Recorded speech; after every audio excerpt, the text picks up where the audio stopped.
Heading out to work here in a few minutes. Good day to ride to the Daytona? Nope, definitely not.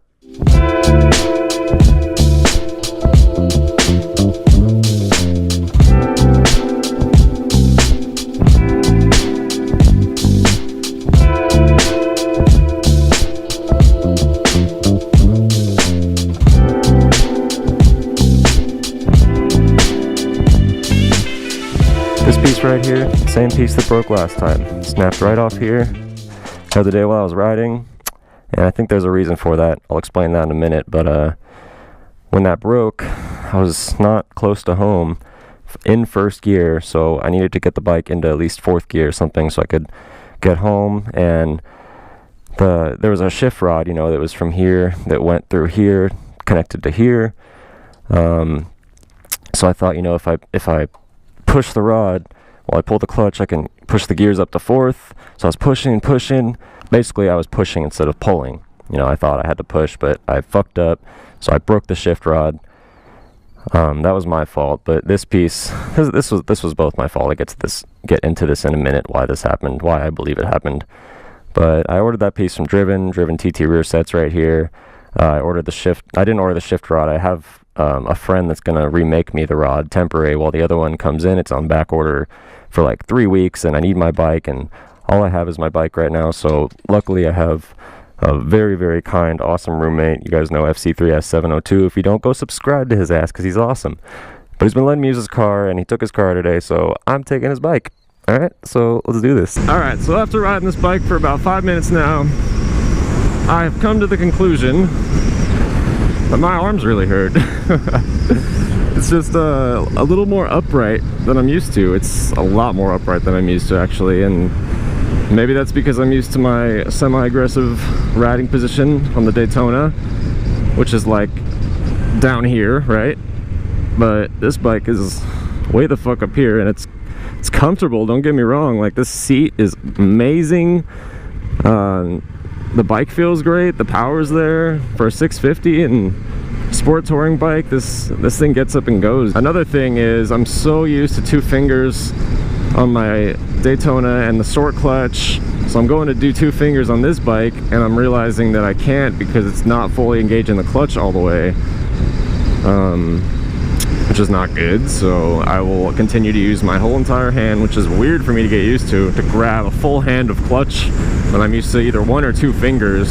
So what happened to the Daytona? Well, if you go search in my video catalog for a video called Daytona 675 Suicide Shift or something along those lines, you will find that one of the times I went to California, my shift lever broke. I don't know exactly what to call the piece, but it's basically what connects the lever to the shift rod, and there's a little like loopy piece. It's like a 1-inch piece. It's really small, but it broke last time in California, and I didn't know why. So I basically rotated the shift rod up toward me here, so I was able to, you know, pull and push to shift the gears up and down like a straight up suicide shifter on my sport bike. And it worked. I got all the way home from from Cali to Vegas. It's been about 6 months, I think, since I was there and that happened.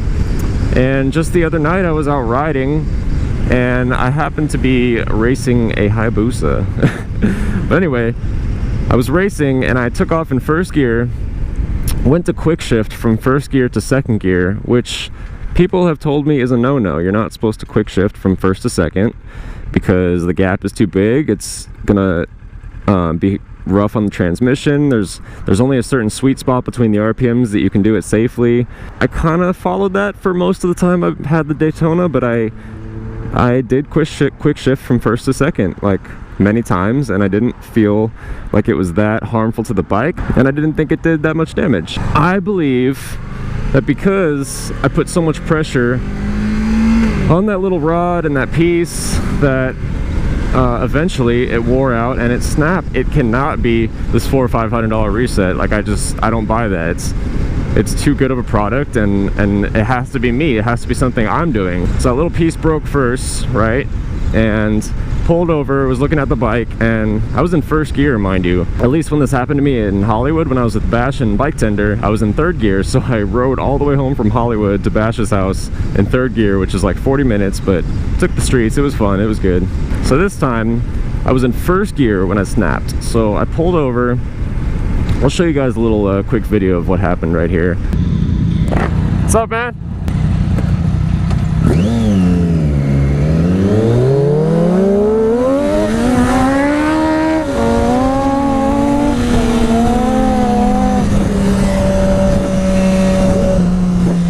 Well, my fucking shift lever just broke again. I pulled over and looked at the bike and thought, all right, well, I know how to suicide shift my bike. Even though the rod is not turned the way it was before, I can still push and pull this bitch. So I was pushing and pushing and holding in the clutch, trying to move it into gear, into second gear at least, and it wouldn't go. And finally the shift rod snapped. Oh, fuck you. Are you kidding me right now? So the shift rod snapped and I was like, oh fuck, that's not good. So I sat there for a couple minutes thinking what I should do, who I should call, how am I gonna get home. I was about 15-20 minutes away. And then I thought maybe I should have pulled the shift rod instead of pushed it. So gave that a whirl. Instantly the bike went into second, pulled it again, third, pulled it again, fourth. All right, I'm good, I can get home at least.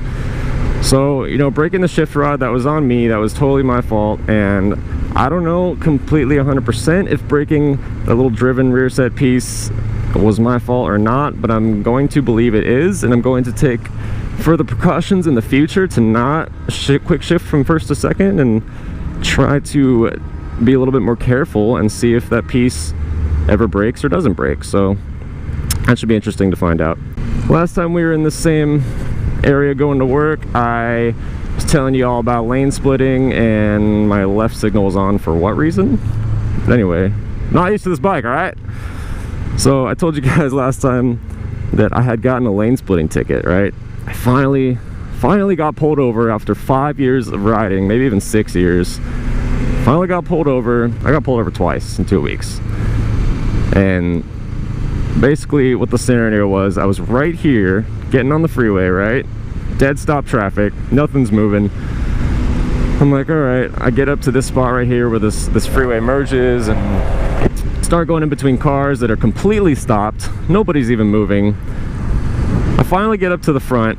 I'll show you where I was in a minute, but I finally get up there and there's two cops doing their little swervy thing, just holding back traffic. I waited up at the front until they finished. About 5 minutes later, turned off their lights, and they let everybody go. And I was the first one to go because I was in the front, obviously. So as soon as I passed the bike cop, he lights me up, pulls me over, license, registration, all that stuff, and basically he said that, you know, it's not legal to lane split here in Nevada, and it's really dangerous because the drivers do not know that you are lane splitting. And I said, I completely agree with you, officer. You know, I'll be more careful and this and that, yada yada. So right here is where they're all stopped. I was literally just waiting on the freeway to my left right here, and they were all up there where that group of cars was, just swerving, holding everybody back. He's like, all right, well, as long as your license and your registration is all good, you can get on your way and get out of here.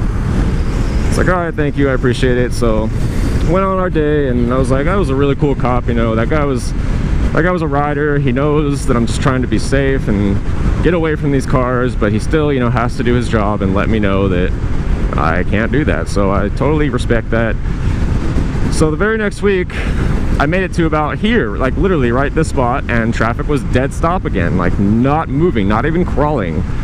So I'm splitting through traffic at 5, maybe 10 miles an hour at the most, guys. I don't split fast. I really am not one of those guys that just flies through cars, because there's so many things that can happen. A door opening, a car just drifting to the side for a quick second, and all it takes is one little clip and you're down.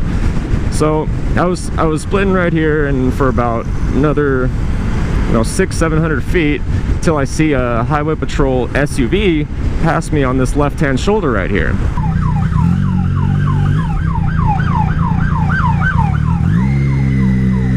And I get a little bit past this green freeway sign up here, and that's where the accident is. There's a crash, there's all these police, you know, clearing the road, and I remembered from the week prior, I was like, all right, I pulled up to the front last time and they saw me, so obviously they knew I was lane splitting. So this time I'm gonna hang back like 5 or 6 cars and just chill, and hopefully don't see me, and then I'll be on my way. Mind you, you know, as I'm lane splitting through the number 1 and 2 lanes, at least 2 or 3 bikes passed me on the shoulder. Like, why were they on the shoulder? But anyway, so I get to the front, I'm hanging back about 5, 6 cars, and the cops start letting everybody go. They start waving everybody to go ahead.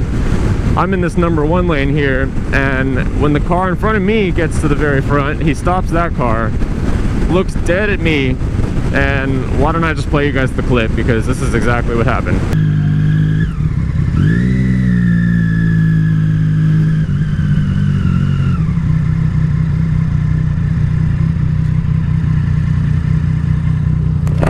Yes, sir. Right there. Sorry? Right there. You're pulling over. Okay. Just push it over. Don't even start the motor again. Push it over. Yes, sir. I'm going. I don't want to drop the bike, please. You know you can't do what you're doing. Don't even act like we're stupid. Down the shoulder. As I was coming down the shoulder. Yes, I saw you in the SWAT car. I passed you as you were passing vehicles in Yes. between lanes. So driver's license, registration. I don't. Driver's license, registration, insurance. Sir, you don't have to be aggressive with me. I'm being very compliant. You don't have to be aggressive with me. Well, I respect you if I guys. stopped you like that, I don't think you would have been compliant. Listen, I respect your guys' job. I respect what you're doing. You don't respect the snuff. Oh, LOL, bye. You know what? I was hoping to meet you. Because last week you did the same thing to me on the boulevard on the left-hand turn going to northbound on the boulevard coming out of Paris. I'm in fatal investigation. Listen, look at right in front of you. This is what happens. So this guy obviously had it out for me, right? He had a personal vendetta out for me, and that's because he saw me the previous week splitting right here on the strip, making a left turn. I went by him and he couldn't do anything about it. So he probably saw my plate and was like, oh, I'm gonna get that guy one day, and as you just saw, he finally got me. I really always try to respect police and respect cops and their job and their duties and everything that they do, but you know, I knew I was getting a ticket this time. I could just tell from the way this officer was handling the situation, his demeanor, his eye contact, the way he was talking to me. I was like, there's no way I'm not getting a ticket. So basically I was trying to, you know, express my views of how I believe that lane splitting is safe sometimes, and this and that, and he didn't give a fuck. He really didn't care. So I've always figured it this way, guys. I've gotten through so much traffic, saved so much time, saved so much gas, probably avoided so many accidents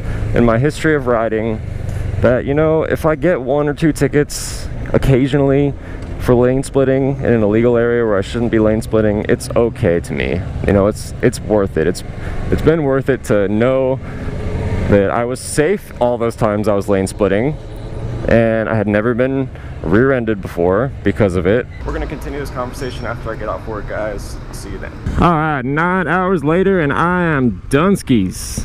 Don't really remember what I was talking about. I think something about my lane splitting incident, but short of the long, fuck that cop. I'm okay with having a ticket because, you know, lane splitting in my book is usually safer if you know how to do it right. Let me turn, buddy. Let me turn. Thank you. You gotta drive crazy on the strip if you want to be around the crazy people. Otherwise, you're gonna get trampled on by the big kids. Oh, whoa. Don't kill me. Thanks for stopping by tonight, you crazy kids. Stay safe out there, and I'll see you on the next one, alright? Later.